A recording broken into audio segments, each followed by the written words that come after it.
Bonjour à toutes et à tous et bienvenue dans cette nouvelle vidéo. Alors aujourd'hui dans cette vidéo nous allons parler photographie et plus spécifiquement nous allons parler de poses longues.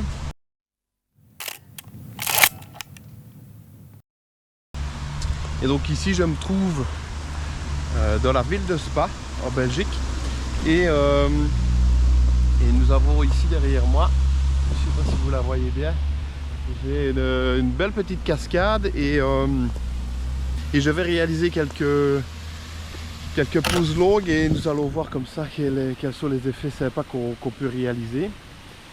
Avant d'aller plus loin dans cette vidéo, n'oublie pas de me laisser un petit commentaire, un petit like et ainsi que t'abonner à ma chaîne, ça fait toujours plaisir. Et si tu veux retrouver des autres contenus et des articles par rapport à la photographie, n'hésite pas à passer sur ericmullerphotographie.be. On se retrouve de suite au pied de la cascade et vous verrez que pendant la suite on va faire d'autres cascades non loin d'ici et comme ça vous ferez un petit tour avec moi des cascades de la région. Allez, on se retrouve de suite en action.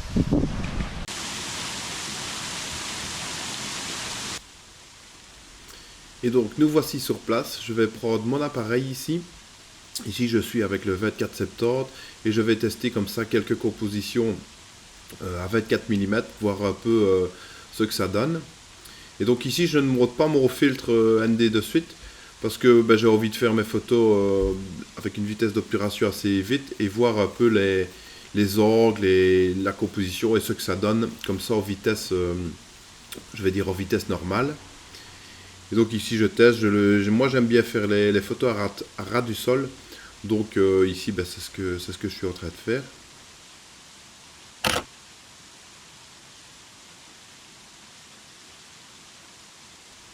Ici que je vois que mon angle n'est pas encore assez grand, donc du coup ici je vais monter mon ultra grand angle, donc c'est un 14-24. Et donc ici je vois que ça donne déjà beaucoup mieux. Du coup je vais monter mon filtre ND sur cet objectif là. J'utilise des filtres ND Nisi, de la marque Nisi. Pour moi c'est les meilleurs filtres qualité-prix. Et donc ici j'ai un filtre assez grand en fait. Donc c'est des carrés de 150 par 150.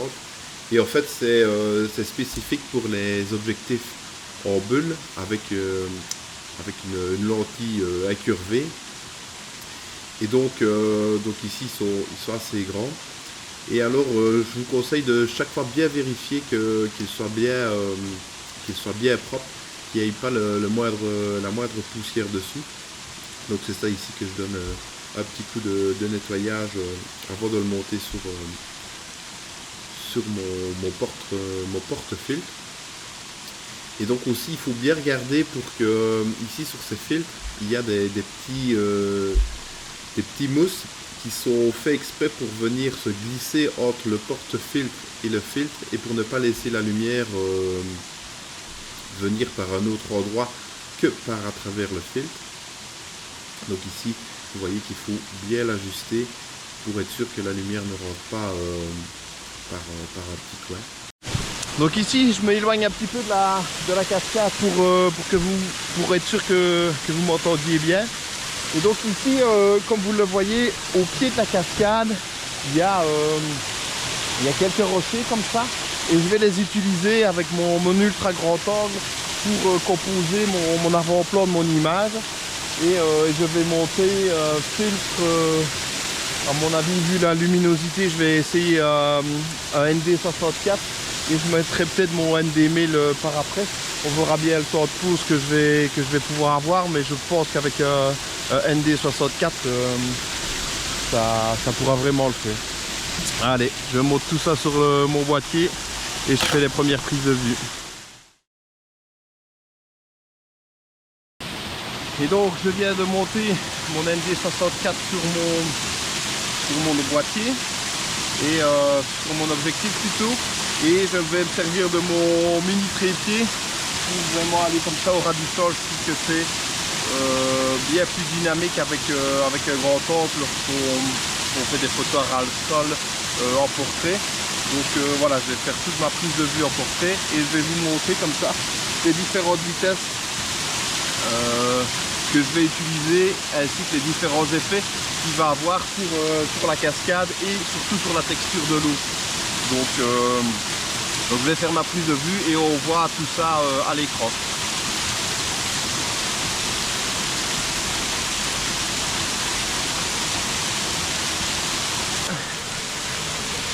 Donc voilà, je viens de terminer ma prise de vue. Donc maintenant on va se retrouver sur le PC pour voir les différents effets qu'il y a sur l'eau en fonction du temps de pause. Et puis après nous allons aller faire un petit tour dans la région comme je vous le disais au début de cette vidéo. Et nous allons aller voir les différentes cascades de la région. Et je vais vous faire découvrir ça en vidéo et en photo. Et bien sûr je n'oublierai pas de vous ajouter les exifs et pour que vous compreniez bien les réglages que j'utilise pour faire ces effets là. Allez, on se retrouve de suite sur le PC pour voir tout ça. Et donc maintenant nous sommes sur le PC avec notre série de prises de vue. Et donc ici vous voyez que j'ai commencé ma prise de vue à une vitesse d'obturation de 1/40e de seconde. Vous voyez ici l'effet sur l'eau. Donc l'effet est encore assez figé, donc on commence à avoir une légère pause longue, je vais dire, mais l'effet est quand même assez figé. J'ai donné aussi une petite retouche ici sur l'ensemble des photos pour que ce soit plus joli à l'écran, mais voilà, ici vous voyez un peu mes réglages. Vous voyez ici que mon ciel est totalement brûlé, mais bon, c'était pas le but de cette vidéo. Et donc ici nous allons parcourir les photos avec les différents temps de pause et voir les différents effets sur l'eau. Et comme vous voyez ici, forcément avec un temps de pause rien plus long, l'eau est déjà un peu plus étirée. Et donc voilà, ici on continue à 1/15e, donc on était à 1/25e, c'est ça? Ouais, 1/25e. Maintenant, nous sommes à 1/15e de seconde. Et vous voyez qu'il y a déjà une belle différence entre les deux aspects de l'eau. Voilà, on va un peu dézoomer. Et donc, on continue. On est à 1/10e. Donc là, il y a encore une légère différence entre 1/15e et 1/10e. C'est pas excessif entre les deux. Maintenant, on est à 1/6e de seconde. Et donc là, on voit que l'aspect est assez étiré. Mais il y a toujours une faible texture dedans qui est assez sympa. Et ça donne comme ça des petits reflets scintillants dans l'eau. Et vous voyez ici que on a bien l'effet de mouvement des gouttelettes sur le rocher, sur le rocher ici. Et donc là, maintenant, nous sommes à 1/4 de seconde et on va aller voir sur ce rocher ici. Et vous voyez ici que l'effet est encore plus prononcé qu'à 1/6e de seconde. Donc ça c'est chouette. Et là, on commence vraiment à avoir un bel aspect sur l'eau. Même si moi personnellement j'aime bien quand l'eau est fort cotonneuse. Donc voilà, maintenant c'est bien de garder, vous voyez ici, un aspect, une texture, comment dirais-je, un peu moins étirée, un peu moins cotonneuse que par exemple à 10 secondes, on les verra bientôt. Donc toujours pour garder comme ça un effet de vitesse dans l'aspect des cours d'eau ici de votre sujet qui est en mouvement, par exemple en photo de sport, lorsqu'on veut faire des photos par exemple d'un vélo ou d'une moto, c'est toujours bien de ne pas aller trop vite dans la vitesse d'obturation pour que les rayons par exemple en vélo ne soient pas figés, quoi. Il ne faut pas avoir l'impression que la prise de vue a été collée, quoi. Donc ça c'est toujours bien de garder une impression de vitesse comme ça dans vos clichés. Et donc ici, voilà, on a toujours cette impression-là de vitesse dans dans la cascade, quoi, dans l'aspect de l'eau. Et donc on va continuer. Ici on est à 0,8 secondes. Non, on est à 0,8 secondes maintenant.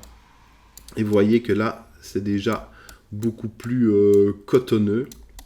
Donc voilà, moi c'est vraiment cet aspect-là que j'aime bien. Donc souvent j'essaie d'être vers cette valeur-là, donc vers 1 seconde. En photo de cascade, bien sûr. Voilà, ici nous sommes à 1 seconde 3. Donc vous voyez ici, on va revenir un peu en arrière sur l'autre pour voir la différence. Vous voyez, la différence est minime entre les deux. Donc voilà, maintenant c'est assez chouette. Donc on va peut-être voir plus la différence ici sur le rocher, où l'eau vient percuter ce rocher ici. Je vais zoomer dessus. Ouais, vous voyez que là on voit une belle différence entre les deux. C'est assez minime, mais il y a une petite différence quand même. Et donc là on est à 1 seconde 6. Donc vous voyez que l'eau est encore plus étirée et il y a encore ce filet là, ces filets de gouttes qui se marquent dans notre photo. Et donc voilà, ici on est à 2 secondes. Donc là vous voyez qu'il n'y a plus tellement une grosse différence dans l'aspect, la texture de l'eau. Donc vous voyez que l'effet filet de l'eau est pratiquement semblable. Voilà, maintenant nous sommes à 3 secondes 2 et là c'est pareil. Vous voyez que l'aspect de l'eau est pareil, qu'on soit à 3 secondes de pause, à 2 secondes ou à 1 seconde 6 quoi. Donc il y a une petite légère différence, mais c'est pas énorme. Et donc voilà. Et en fait, ce que je voulais vous démontrer par ce tuto, c'est que on n'est pas obligé de faire des pauses longues de plus de 2 secondes en photo de cascade, parce que après l'effet, après 2 secondes, est fort semblable. Donc ici, je suis à 5 secondes. On va retourner sur la photo où je suis à 1 seconde 6, et on voit que l'aspect est assez semblable, quoi.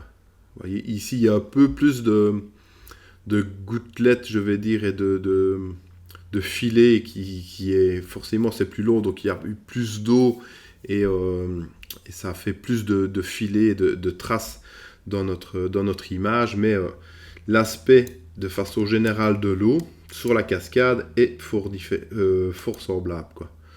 Donc on va résumer, vous voyez ici qu'il n'y a pas une grosse différence entre les deux photos. Donc là on est à 1 seconde 6 et ici on est à 5 secondes. Voilà, ici on est à 5 secondes. Et vous voyez ici, on est à 10 secondes. Donc qui est 2 fois plus long. Et vous voyez que l'aspect est encore une fois très semblable. Donc en conclusion, pour réaliser de chouettes photos de cascade, on n'est pas obligé d'aller plus long, de faire des pauses plus longues qu'une seconde, 1 seconde et demie, voire allez, 2 secondes, on va dire 2 secondes, parce que l'effet va être fort pareil. Par contre, quand on a des vitesses plus rapides des vitesses plus rapides d'obturation, pardon, et bien là on voit qu'il y a un assez gros écart de texture d'eau.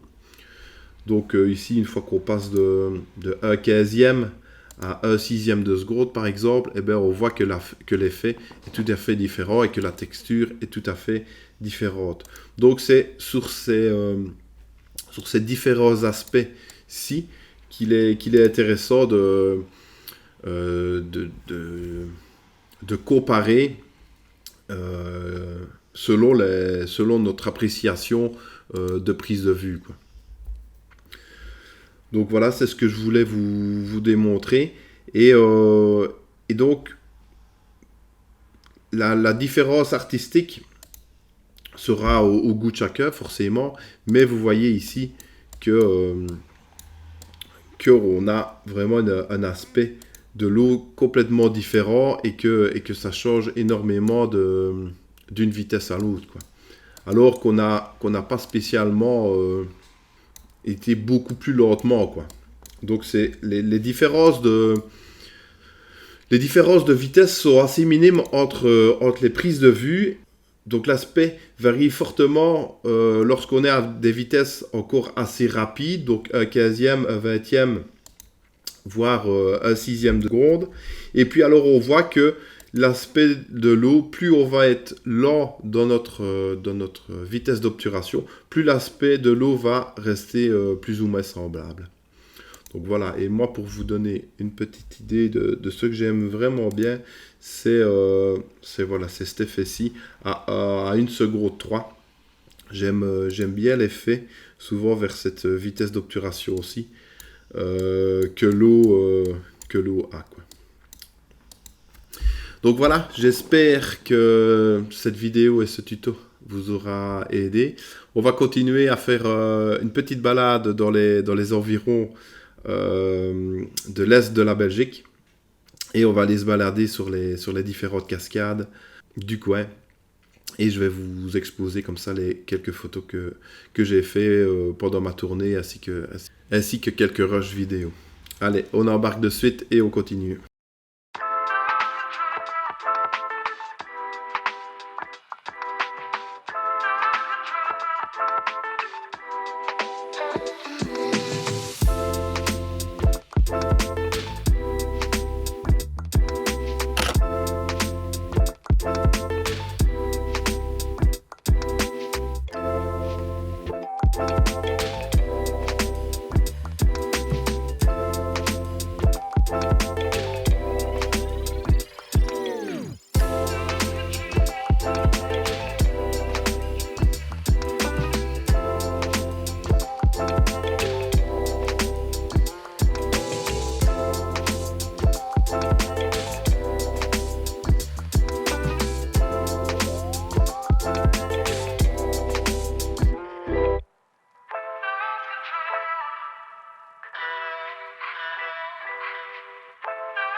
Donc merci d'avoir suivi cette vidéo jusqu'au bout. Nous arrivons à la fin. Merci de me laisser un commentaire et de me dire ce que vous en avez pensé, ainsi qu'un petit like et de passer sur mon site ericmullerphotographie.be. Donc voilà. À la prochaine. Tchuss.